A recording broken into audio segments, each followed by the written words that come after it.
നമ്മളൊരു റോഡിലൂടെ യാത്ര ചെയ്യുകയാണെന്നിരിക്കട്ടെ. ശരിക്കും ഒരു യാത്രക്കാരൻ നടന്നു പോകേണ്ട ഡിറക്ഷൻ ഏതാണോ, അല്ലെങ്കിൽ നമ്മുടെ റോഡിലുണ്ടല്ലോ ലെഫ്റ്റ് സൈഡ് റൈറ്റ് സൈഡ്, അതിൽ ഒരു സൈഡിലൂടെ മാത്രമാണ് യാത്രക്കാർക്ക് നടക്കാൻ പറ്റുന്നത്. അതേ സൈഡിലൂടെ തന്നെയാണ് നമ്മൾ കറക്റ്റായിട്ട് പോകുന്നത്. നിയമങ്ങളൊന്നും നമ്മൾ തെറ്റിച്ചിട്ടില്ല, നമ്മൾ നല്ല സൂപ്പറാണ്. അപ്പോൾ നമ്മളിങ്ങനെ നടന്നു പോകുമ്പോഴത്തേനും ഓപ്പോസിറ്റ് ഒരു പാണ്ടി ലോറി വരും, വലിയ ലോറി. ഓക്കെ, ഓറൽസ് ലൈക്ക് ഇവിടുത്തെ ഭാഷയെ പറഞ്ഞു കഴിഞ്ഞാൽ ഒരു വലിയ ട്രക്ക് വരാണെന്ന് വെച്ചോ. അപ്പോൾ ഈ ട്രക്ക് ഇങ്ങനെ വരുമ്പോഴത്തേനും നമുക്കറിയാം ട്രക്ക് വരുന്നത് റോങ് ട്രാക്കിലാണ്, നമ്മൾ പോകുന്നത് റൈറ്റ് ട്രാക്കിൽ. ഈ ട്രക്കിനെ കണ്ടാൽ നമ്മൾ എന്താ ചെയ്യാം? എന്ത് ചെയ്യാനാണ്? ഒരൊറ്റ ചാട്ടം ഇപ്പുറത്തോട്ട് ചാടും. കാരണം നമ്മൾ ചാടിയില്ലെങ്കിൽ ട്രക്ക് മേത്ത് കയറിയിട്ട് നമ്മുടെ കാര്യത്തിൽ ഒരു തീരുമാനമാവും. അതുകൊണ്ട് നമ്മളങ്ങ് മാറിക്കൊടുക്കും.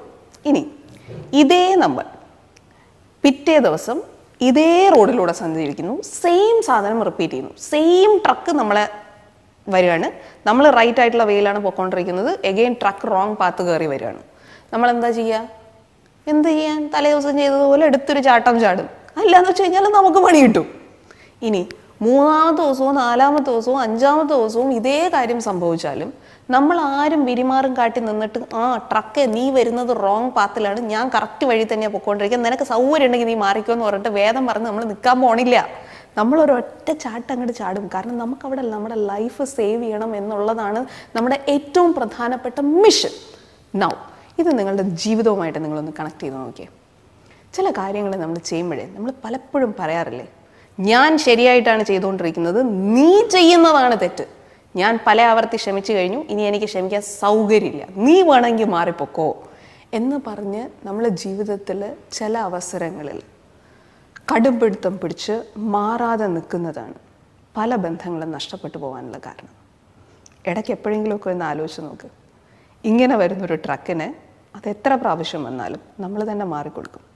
ജീവിതത്തിൽ ചില അവസരങ്ങളിലെങ്കിലും നമ്മൾ ഇങ്ങനെ ഒന്ന് ക്ഷമിച്ചു കൊടുക്കേണ്ടതുണ്ട്. 1000 പ്രാവശ്യമോ 10,000 പ്രാവശ്യമോ തെറ്റ് ആ ഭാഗത്ത് നിന്ന് ആയിക്കോട്ടെ, പക്ഷെ ഒരു പ്രാവശ്യം കൂടി ഒന്ന് ക്ഷമിച്ചു കൊടുക്കുക. മനുഷ്യരല്ലേ നമ്മളൊക്കെ. നല്ല ചിന്തകൾ മനസ്സിലേക്ക് വരുമ്പോഴാണ് നമുക്ക് കാര്യങ്ങൾ പ്രോപ്പറായിട്ട് ചെയ്യാനുള്ളൊരു ഡ്രൈവ് കിട്ടുക. ക്ഷമിക്കുന്നത് കൊണ്ട് ഒരു തെറ്റുമില്ല. അങ്ങനെ മാറുമ്പോഴത്തേനും ഗ്രാജുവലി അയാളുടെ ഭാഗത്തും അയാളും ചിന്തിക്കാൻ തുടങ്ങും, യെസ് ഞാനും ഇനി മാറേണ്ടിയിരിക്കുന്നു. നമ്മൾ തിരിച്ചു നിന്ന് ആർഗ്യൂ ചെയ്യാൻ പോകുമ്പോഴാണ്, തർക്കിക്കാൻ പോകുമ്പോഴാണ് തർക്കങ്ങളുണ്ടാവുക, പ്രശ്നങ്ങളുണ്ടാവുക. അവിടെയാണ് ബന്ധങ്ങൾ നഷ്ടപ്പെടുക. ബന്ധങ്ങൾ നഷ്ടപ്പെടാതിരിക്കട്ടെ, നല്ല നല്ല ചിന്തകൾ മനസ്സിലുണ്ടാവട്ടെ, എന്നും നന്മയുണ്ടാവട്ടെ. We are born to win.